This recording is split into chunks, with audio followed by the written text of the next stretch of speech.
Welcome back for another video. There's been a total of 22 World Cups since the very first, held in 1930, hosted and won by Uruguay. So what does the all-time World Cup Dream Team look like?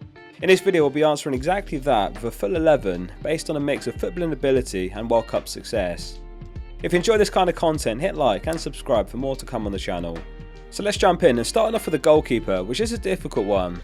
Lots of names you could make the case for, more recently Neuer, Casillas and Buffon, and dating back further, Yashin's a very good shout too.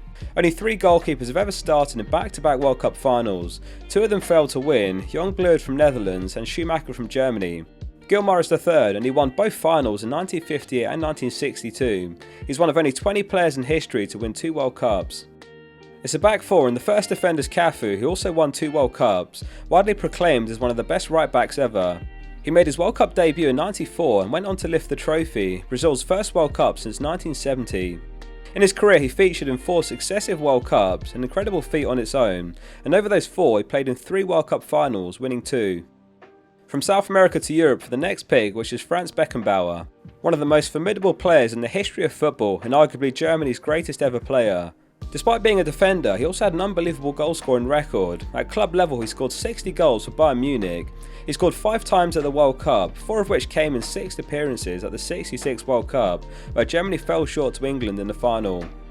He'd go on to get revenge over England at the following World Cup, knocking them out in the quarter-finals, and he scored that game as well. He went on to reach a final the following World Cup in '74, defeating the Netherlands. Some years later, in 1990, he went on to win the World Cup again, this time as manager of West Germany. Next up is Bobby Moore, who captained Sir Ralph Ramsey's side to victory on home soil versus West Germany in 1966, winning at Wembley Stadium. To this day, England's youngest ever captain at a World Cup at the ripe old age of 22 years. Moore was fanatical about fitness, he trained hard and ate healthily. He was known to be meticulous with his habits. When receiving the Jules Rimet Trophy after winning the '66 World Cup from Queen Elizabeth at Wembley, Moore was nervous to dirty her white gloves. He wiped his muddy, sweaty hands on the velvet lining of the royal box and shook the Queen's hands, feeling embarrassed that he might have got mud on her gloves. Pele regarded him as the toughest defender he ever faced. It's England's only World Cup in their history, with thanks to his leadership and performances. Completing the defence is Paolo Maldini, the only player to make the team who didn't lift a World Cup. Considered by many as the greatest defender of all time, the Italian played an unbelievable 4 World Cups and he was capable of playing anywhere in the back line. He famously said, "If I have to make a tackle, then I've already made a mistake." Although he never won the World Cup, he came 3rd in 1990 and runner-up in 1994, and he made the FIFA All-Star team in both tournaments. Our first midfielder is Zinedine Zidane. He was pure class for the hosts at France 1998. Gifted with grace and power on the ball in equal measure, Zidane scored twice in 1998, both headers, as Brazil were beaten 3-0 at Stade de France, and he was voted FIFA's World Player of the Year. He's also in with a shout for one of the most infamous World Cup moments ever, which came from the 2006 World Cup final against Italy. The game had gone to extra time, and in the 110th minute Zidane received a straight red card for headbutting Materazzi after a mark he'd made to the Frenchman. Not the dream send-off he'd hoped for, but a career deserving of a spot in the team. Love him or hate him, Maradona at the height of his power is one of the greatest players of all time, and triumphant as captain in the 1986 Argentina squad. At times the centre of controversy, scoring the infamous Hand of God goal against England, though in the same match scorer of what many call the goal of the century, which says it all about him. It was an individual run past Birdsley, Reed, Butcher, Fenwick, and then he rounded keeper Shilton. Argentina went on to lift the trophy after defeating West Germany. It was tears 4 years later in 1990 as the Germans edged out Argentina 1-0 in Rome, and Maradona was sent home from the 1994 World Cup in the USA after testing positive on a drugs test. Spain boasted a ridiculously talented squad in 2010 that lifted the World Cup, plus won the Euros in 2008 and 2012 either side.